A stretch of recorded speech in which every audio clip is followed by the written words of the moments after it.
I've been asked in the past, what do I use for post processing as far as my workflow goes? And I really have two answers for that. I do use Lightroom and I also use Capture One. I find that Lightroom for me is a quicker process for processing images. So I typically will use Lightroom when I have a lot of images to process. So let's say I shoot a wedding and I have a lot of images to, tweak the exposure and stuff like that. So for something like that, I'll use Lightroom because I use the keyboard shortcuts on it and it's easier for me. When I'm shooting fashion, editorials, that kind of stuff, then that's when I go to Capture One. Also, when I'm doing any sort of product shots, I'll typically use Capture One. I like the tethering interface that Capture One has, and it just works for me. So I just wanted to show you guys real quick how I set up Capture One. Currently I have it open, and Capture One is really powerful when it comes to editing images. It's got its own skin tone tab here that really lets you get down to the actual skin tones and tweaking them however you like. And it's pretty easy. All you do is just select this dropper here, bring it over to the skin tones, and you click, and then Capture One gives you the range of the tones for the skin, and then you have a bunch of sliders that you can move around to help you with that. I'm not going to go into that now. Could probably be something in the future or something in one of my workshops that I'll go through as far as how I tweak that stuff. What I did want to show was how I have my Capture One set up as far as the layout of it. This is basically how it opens up over here in the toolbar. You have a bunch of different sections that you can look at. Over here you have your folder structure, which right now is open to a session. System folders, you can dig down into your folders, folder structure here. This first one is basically, I have a lot of tools in here just in case I need to go in and grab a tool quickly. I can just go into this first section and grab a lot of tools. But what's neat about Capture One is that you can go in and set your own panel and choose which tools you want to be in the panel. So if there's a lot of tools that you don't use, then it just takes up a lot of space or it gets pretty cluttered, and you don't need to have every tool on each panel. So I'm going to go ahead and close these for now, and I will show you what I have set up. So all you need to do to set up a new panel is just right click on any empty space here, and then you click add a tool tab. So let's go ahead and do that. We're going to go down here. We're going to say custom tool tab, and here you can name it anything you want. So let's say Paul's I don't know, Paul's tab, and then I'm going to hit, oh, you can change the icon here, so you can do anything you want here.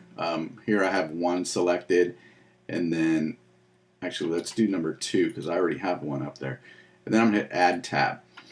So now as you see, now it's added a new tab up here, number 2, and then all I need to do here to start adding tools is just right click and add whatever tool I want. So typically, I can start off, let's say I want the white balance tool, so I'll come down here, click on white balance, and now I have added my white balance tool.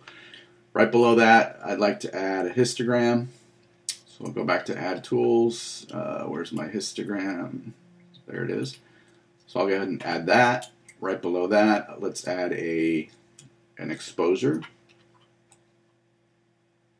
Here we go. And so on. So you just keep adding tools the way you like them. If you want to rearrange them, all you got to do is click and drag, and that rearranges your tools. So if I go over here to number 1, this is the one that I've set up, and this is what I most commonly use. Starting with the white balance, then the histogram, my exposure, my RGB curves, and levels at the bottom. So those are typically what I use going from one picture to another. If I need to go into some other tool, then I can just go over here and click on this first one here, and I can pick whatever tool I need to use. If I find myself using a tool a lot more often, then I can come down here, right click, and just add the tool, whichever tool I want to add. So that's pretty cool. You can customize your own interface to the way you like it, to the tools that you use the most. For as far as exporting, if you come over here, this is the process tool. You can pretty much set up recipes, and what I've done for now is I have 3 recipes set up. First one is 900 pixel JPEG. This is what I'll typically use for clients when they want to proof images. They're really quick. If you look down here, you see it's a JPEG format. Quality, I reduce it right now 79. That way the file size isn't too big. sRGB color space, resolution 72 because it's only going on the web. So the long edge, I want 900 pixels, and it's not opening up with anything. I don't need it to create a thumbnail along with the picture. And then down here, the output naming, right now it's just going to show the image name, but if you click on this, it gives you all these options that you can plug in there as far as how you want it to set up the naming convention for the file, and then you can save it as a preset. Down here you can put a job name to it, and you can set your output folder to wherever you want to output the images, and then below here it shows you what it's doing. The other one I have set up is a full res TIFF Adobe RGB 16-bit. So this is going to be my highest quality image that I can process through Capture One. Capture One doesn't do Photoshop files, so it does the TIFF files. So down here, once again, format TIFF, 16-bit, no compression, Adobe RGB. I want to work with the widest color gamut that I can. So in this case, I'm using Adobe RGB. I think ProPhoto, you can use ProPhoto, which is larger than Adobe RGB, but I don't really go to that extreme, so Adobe RGB is fine for me. Resolution's 300, just in case it's going to print. Scale fixed. And then lastly is a full res TIFF sRGB 8-bit. This is, if it's not that critical of a file, but I want to make it full size, and it's not going to web. So basically, just, I'm toning it down. I'm not using the whole 16-bit. I'm not doing so much detail. I know that I'm not going to be doing big color shifts or anything like that in Photoshop. So I don't really need to go into the 8-bit or the Adobe color space. So just keeping it simple there. Again, TIFF 8-bit, 300 resolution, and then everything else is pretty much the same. Another thing I like to do is set my clipping ranges, and this is over here. These are a couple other tools that you can use. So this is your show exposure warnings. As you can see on this image, I'm clipping on my highlights. So what I do want to show you is, if I go into my preferences, I can set whatever I want to show as an exposure warning. So what I typically like to do is, I don't like to show me when it's clipping, at the 255 mark. I want to have just a little bit, I want my image not to clip on either the highlights or the shadows if I can help it. So I would typically set my warning a little bit before my image begins to clip. So I know that, hey, your image is about to clip, but it's not clipping yet. In this image, it's already been processed. If I move it over to the 255, you can see that there's only tiny areas in the image that is actually clipped, but there's no, there's no big spaces that are clipped. So this is fine with me.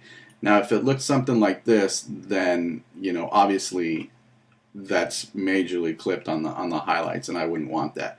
So I typically keep my exposure warning, maybe around 250, 252 in this area. So it's warning me, hey, I'm about to clip. I haven't clipped yet. So that's perfect. And then on the shadow side, if I go all the way down to 0, then I will get the warning when it's like 1 point away from clicking or from clipping, which I don't want. So I just bring it in maybe to 5 or 10, something like that. And you can see in this image in particular that I am not clipping in the shadows anywhere. I can continue to raise this up here, and then the shadows will start to come in right about somewhere. Here we go. Shadows. There we go. I was like, where are you, shadows? So as you can see, as I bring it back, bring it back, bring it back, right around 50. So this image is doesn't have many shadow areas that are clipping. As you can see in this whole area here, there's no shadows coming in. So I probably took my curves and bumped up the shadows in this image. So that's what's going on there. So that's the exposure warning. So I like to keep that on and just make sure that the images aren't clipping in either extremes. So I hope you guys find this helpful. Capture One, it's my processing tool of choice when I really want to pay close attention to the certain images and have as much control as possible. All right, thanks for watching, guys.